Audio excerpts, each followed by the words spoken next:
Anyway, So tell me this: are we going to remember Riley Greene as a Dodger someday, or are they going to sign him to an extension to make him a well, Tiger forever? Oh, look, wow. The Tigers. Look, if Detroit is smart, they Segue. should. Yeah, segues into they should sign him to an extension now. Will they? Who knows? And you know what? Look, out of all the things that you can talk about about Chris Ilitch not doing or anything, if he doesn't get this done, then look, then I lose all faith in this team. You have to start thinking long term with Riley Greene. You have to. You have to have that conversation about it. And if you don't, and you don't even consider it, and you think of him as just another piece you can move off and trade for prospects, then I've lost all faith in humanity. And Detroit fans can have pitchforks out. They can do all the protests they want on X. I don't care at that point. If you don't even think about having that conversation about with Riley Greene, having that conversation as Riley Greene as your foundation, I mean, the days of players staying in one team are over. I understand that.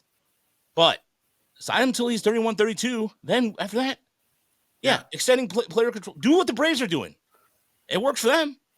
But this is a true test of right here of Chris Ilitch. It really is. Because if he doesn't extend him, what excuse do you have? Your contract with Cabrera is coming off the books.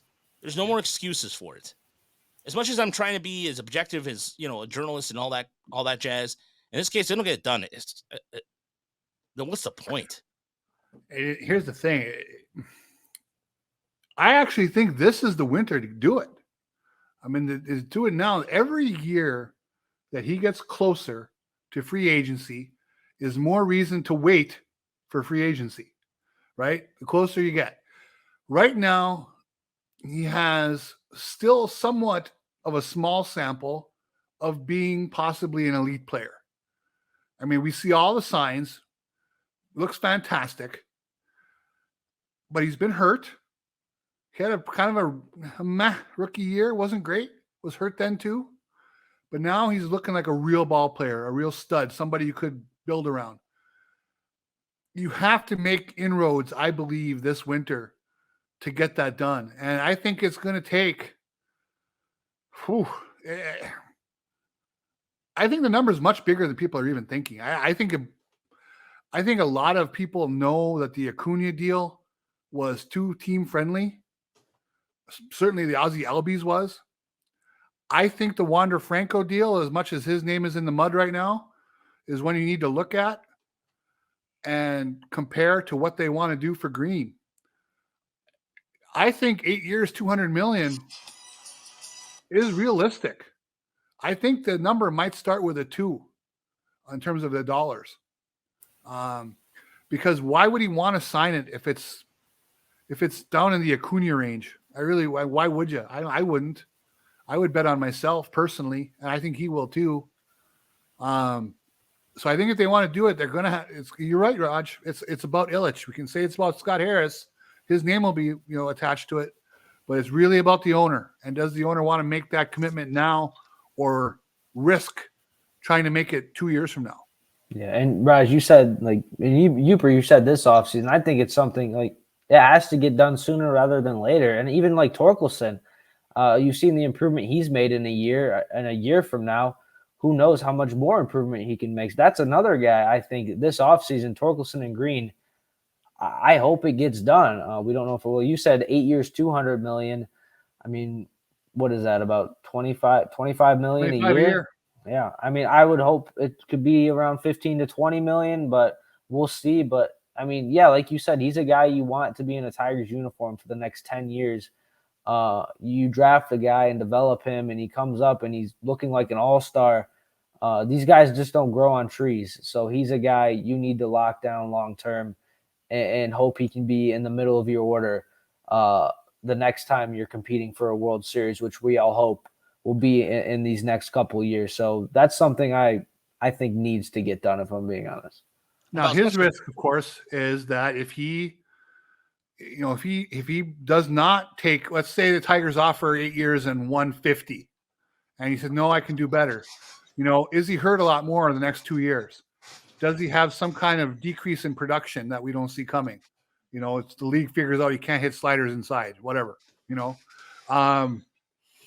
That's the risk he's taking. So you need to put something out there for him that he can mull over and say, yeah, I can't turn that down. I just think you go one at a time because, as Andrew points out in chat, they also need free agents. You just can't go and put your extensions on Torque and Riley Greene based off the last couple, or in terms of a season of production and half a season of production, in certain cases with Riley Greene. You have to be kind of a situation where you give him something that's going to keep him. He's arbitration eligible too. Excuse me. 2029 is a deep center mentions here on chat, but I look, the Tigers have a lot of other holes to plug first. Honestly, it's important they put the deal out there, and it's important they extend it. Don't get me wrong, but you still have the back of the rotation to consider. There's a lot of things to consider, and they'll be addressing that. I'm hoping they will address that this offseason because of it's going to be via trade, because again, the free agent market this winter is just drab. I can't believe I actually used that word, drab. What the hell? Drab. Good word. Well, yeah, I mean, this offseason, we expected, big moves and big trades, and there were a couple of the Tigers. I didn't expect. I think a lot of people did, and they moved a couple relievers. I think this could be the offseason where we talked about 2023 being the year of seeing what we have and basically just taking inventory. I think hopefully this offseason can be, where the Tigers know what they have, they know who they want to move forward with, and they've identified players that they're willing to move, and they've identified players in other organizations that they think can help them. And it can really be not an overhaul in a sense, but we could see some significant movement, in the organization and get some players in there that can help this team win moving forward. Yeah, there's just, again, we have to really look at the market later, and that will come later. So this will just be a thing where we still have to see what they're going to be able to do and what they're willing to do. And that's the other thing, is what they're going to be willing to spend. And this is the off season to do that, because now they have no excuse. There's literally no excuse. They can get creative. I would love to see what they do on the trade side of things and see how creative they're going to be. And it's going to be, as Andrew said in the chat, and he's absolutely correct, free agency is going to be less of a thing. We're learning so much about how Scott Harris wants to build this, and